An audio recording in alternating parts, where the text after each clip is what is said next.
1 week ago today, my ballot arrived in the mail here on Blakely Island. I came home. The next day I filled it out, which I filmed using a GoPro time-lapse, and I made a special trip to the north end of the post office to drop it in the mail on Friday. I don't think I've ever felt a stronger impulse to vote and vote as quickly as I could. If I get run over by a truck between now and Election Day, my vote for Joe Biden will be counted. It's been 7 months plus since I arrived back here on Blakely from attending the Democratic caucus events in Iowa for 4 months last fall. I've released very few videos in that period of time. Thus, it feels strange for me to be talking to a camera about the presidential election that will unfold in less than 2 weeks. But I made a lot of videos about Democratic candidates, and I have some subscribers who might be interested in my thoughts. I don't think anyone who watches this video is going to change their vote based on what I say. There are some things I can say, though, that might be of help. A lot of the Democrats I know are very concerned about what to do with friends, acquaintances, family members who are going to vote for Donald Trump. I've reminded several of them that American politics is essentially 60-40. 40% of Americans vote Republican, 40% of Americans vote Democratic, and 20% go back and forth. Now, before you get too nitpicky about that, the best way to explain it is to review the two major landslide victories in my political history. In 1964, Lyndon Johnson defeated Barry Goldwater overwhelmingly. He had 61% of the vote. Barry Goldwater had 39% of the vote. The Electoral College broke down to 44 states to 6, the 6 being the Deep South and Arizona. But the point is, the electoral vote was 61 to 39. In 1984, the landslide went the other direction. Ronald Reagan carried 49 out of 50 states, but he only received 58.8%, let's call it 59% of the vote. Walter Mondale, the Democratic candidate, who had been vice president under Jimmy Carter, got 41% of the vote. With this as a background, it should not be surprising if President Donald Trump gets 40% of the vote next Tuesday. He may get a few percentage points over that. I think it's important that we not end friendships, strain families, because members voted for Donald Trump. There are people who consider themselves to be Republicans, come hell or high water. It's almost like people who consider themselves to be Catholics or Protestants. That's just a part of their personality. That's something they believe in, and nothing's going to shake that. So the point is, we need to be tolerant of those who disagree with us. They may personally despise Donald Trump, but they consider him to be either the lesser of two evils, or they just could not bring themselves to vote for Joe Biden. I just finished listening to an Audible book on the life of James A. Baker III. The subtitle of that book is The Man Who Ran Washington.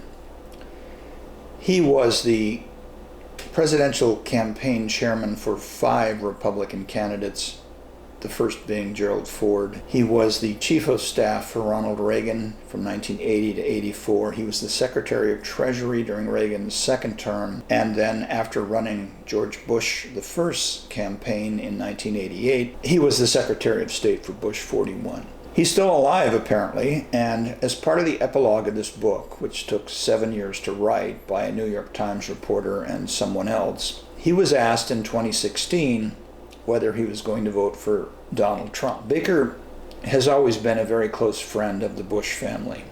And in this epilogue, it was stated that Bush 41 voted for Hillary Clinton. Bush 43, the son, voted for none of the above. And Barbara Bush voted for her son, Jeb Bush, by writing in his name. Notwithstanding that, Baker voted for Trump. When he was asked why, he said, "I'm a Republican," and he understands how the politics of Washington, D.C. work, and he understood, at least to his mind, how important it was that he continue to support the Republican ticket. I was startled by that, as were the authors of the book, so far as I could tell. It is of interest that the son, Bush 43, voted for none of the above. I think for people who really cannot stand Donald Trump and who are not inclined to vote for a Democrat or for Joe Biden in particular, none of the above is a viable option. In 1980, I did not vote for president. I voted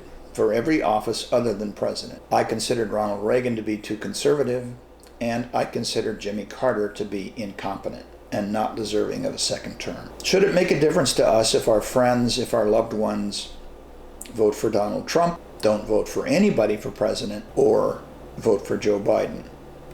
Well, many of these people simply aren't going to vote for Joe Biden no matter what happens. They're just not.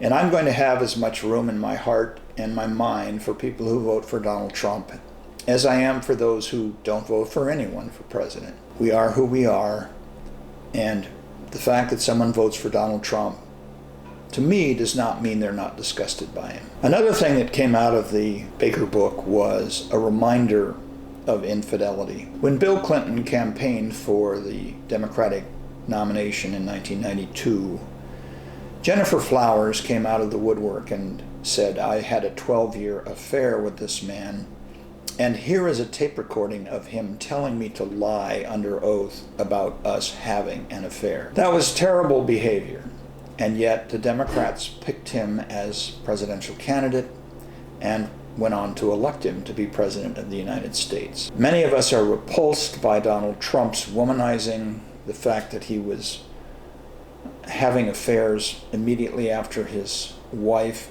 gave birth to his son, etc. I bring this up because it happens, and Republicans were repulsed by Bill Clinton's behavior in 1992, and rightfully so.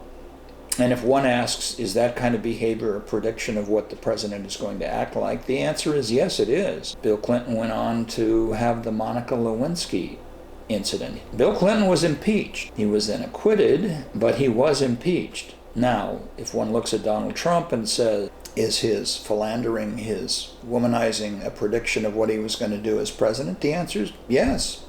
And Donald Trump was impeached, and he was acquitted, as was Bill Clinton. So the point is, Democrats are not spotless here. Candidates for president have flaws. Some of them have flaws so egregious they probably should have been disqualified to be president of the United States. At least in terms of personal conduct, Donald Trump is not breaking new ground in terms of womanizing. His other flaws are not the subject of this video. What's my prediction for the election?